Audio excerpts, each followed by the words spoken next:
Mixed numbers. Your joke for the day. What do you call a politically correct angle? Well, of course, you call it a right angle. All right, go ahead and work on renaming each of these fractions as a whole number or a mixed number. This will be of benefit for you today as we learn to do mixed numbers. Go ahead and pause, and then you will see the answers. 3/3 is also going to be equal to 1 whole. Whenever it's the same numerator as denominator, it is equal to 1 whole. Here we have a top heavy number, so ask yourself how many times does 8 go into 13 without going over, which is 1. Denominator stays the same, and 1 times 8 is 8. We need to get to 13, which is an additional 5. How many times does 5 go into 37 for the 37 fifths? 7 times 5 is 35. Denominator stays the same.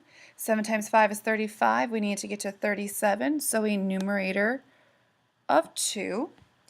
Going ahead and making this a mixed number an improper fraction. 2 times 2 is 4. 4 plus 1 is 5. Denominator is going to stay the same.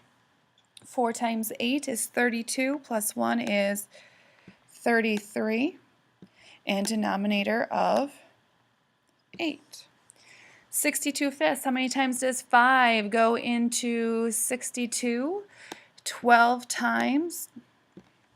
Denominator is going to stay the same. 12 times 5 is 60, with a remainder of 2. Going ahead and going back into an improper fraction to a mixed number. How many times does 2 go into 3 without going over? 1. Denominator stays the same. Numerator 1. 2 times 1 is 2. Add 1 to get 3 halves. How many times does 7 go into 15 without going over? 3. Denominator of 5. 5 times 3 is 15. Numerator of 2. 11 times 4 is 44, plus 1 is 45. Denominator stays the same, of 4, so 45 fourths. All right, this is going to be a little bit of a review for you for adding fractions. Remember, when you're adding fractions, you always need to have a common denominator. That's the same denominator. If they are not the same, then you need to be finding what denominator they do have in common. So if we're taking a look at number 1, they already have the same denominator, so 5, and so we just need to add our numerator, which is 3 plus 1 is 4. Now taking a look at maybe example number 7, we look and they are different denominators. So what denominator do both 6 and 3 have in common? Some of you may say 6, some of you may say 18. That is fine as long as you get equivalent fractions. So I'm going to change 2/3 into 6. How did I go from 3 to 6? I multiplied it by 2. I have to do that to the top. So I have 4 6. 4 6 plus 1 6 is 5 6. So a little bit of a review to help us get started. All right, this is going to be in your SRB if you do need to take a look at it. The very first thing what you need to do when adding mixed numbers is you need to add the whole number parts. So 3 plus 5 is 8. Then you need to add the fractional parts. Make sure that they have a common denominator. In this case, they do. They have both eighths. So 1 plus 3 is 4, 4 eighths. And how they got the 8½ was realizing that 4 eighths could be reduced down. So if we take a look at another example right here, very first thing that we need to do, add whole numbers. What's 2 plus 3? We should realize that is 5. And now we need to add our denominators. Do they have a common denominator first? Check, they do. 7 plus 5 is 12, 12 eighths. Now, giving the answer of 5 and 12 eighths is okay, but there's a better answer, especially if you're working on IXL. because it is a top-heavy number. So think about 12/8. What number is that really going to be? It's top-heavy.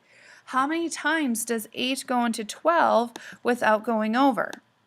So using our math reflexes that we started, 8 plus 1 is 8.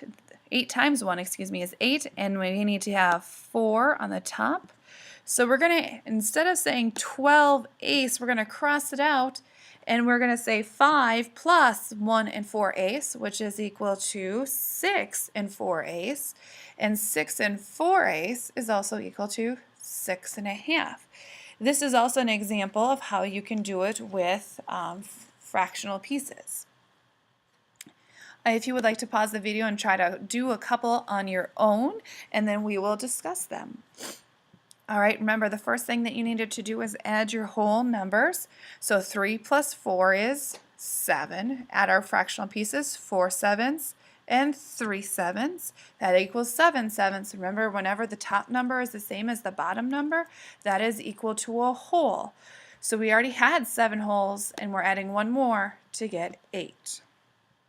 Looking at our next example, add our whole numbers first. 6 plus 2 is 8, and then 2/3 plus 1/3 is equal to 3/3, which is equal to a whole. So we need to add that to the 8 that we already had to get 9. Looking at another example, 1 3/4 and 2 3/4, add our whole numbers. 1 plus 2 is 3, and then 3/4 plus 3/4 is 6/4, which is equal to 1 1/2. So 1 1/2 plus the already 3 is going to get us to 4 1/2, or 4 2/4. Last example, 8 plus 5 is going to be 13, and then 7 tenths and 9 tenths is going to be 16 tenths, which is equal to 1 6/10. Add that on, and we would get 14 3/5. 3/5 was, we received that by breaking down that 6/10 a little bit further, because 6 can be divided by 2, which is 3. 10 can be divided by 2, which is 5. All right, when you have unlike denominators, remember that you're going to have to get a common denominator first. So you're still going to go ahead and add your whole numbers. 3 plus 2 is 5.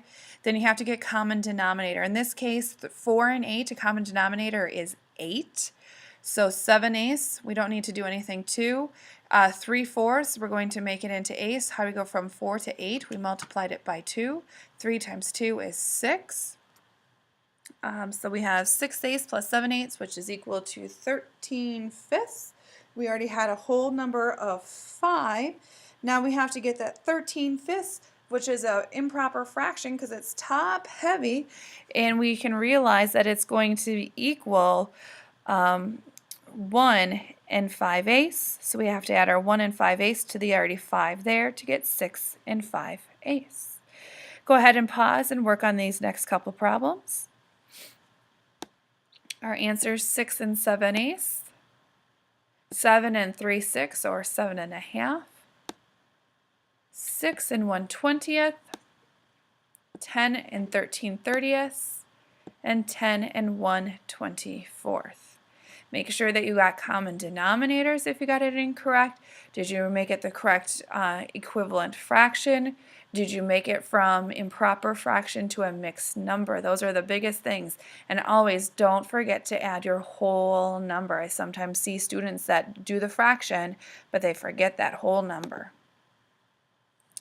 Your math journal, page 251, you're going to be adding mixed numbers. Remember, the first step is to add our fraction, or excuse me, to add our whole number. Second step is to add our fraction.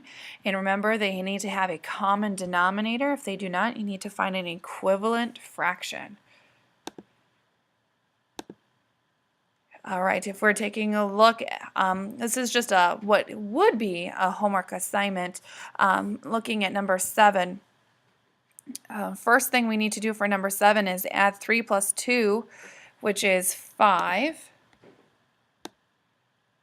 And then our denominator here is going to stay the same. It's already a 4. 3 plus 1 is 4. And 4/4, that's a whole number, so we're going to add, instead of 5, we're going to make it 6 for our answer.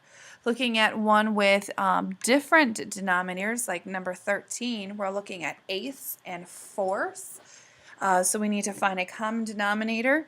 Let's go ahead and make it into eighths. We don't need to do anything to the top one because it's already into eighths. 4 times 2 is 8. 3 times 2 is 6, so they are equivalent.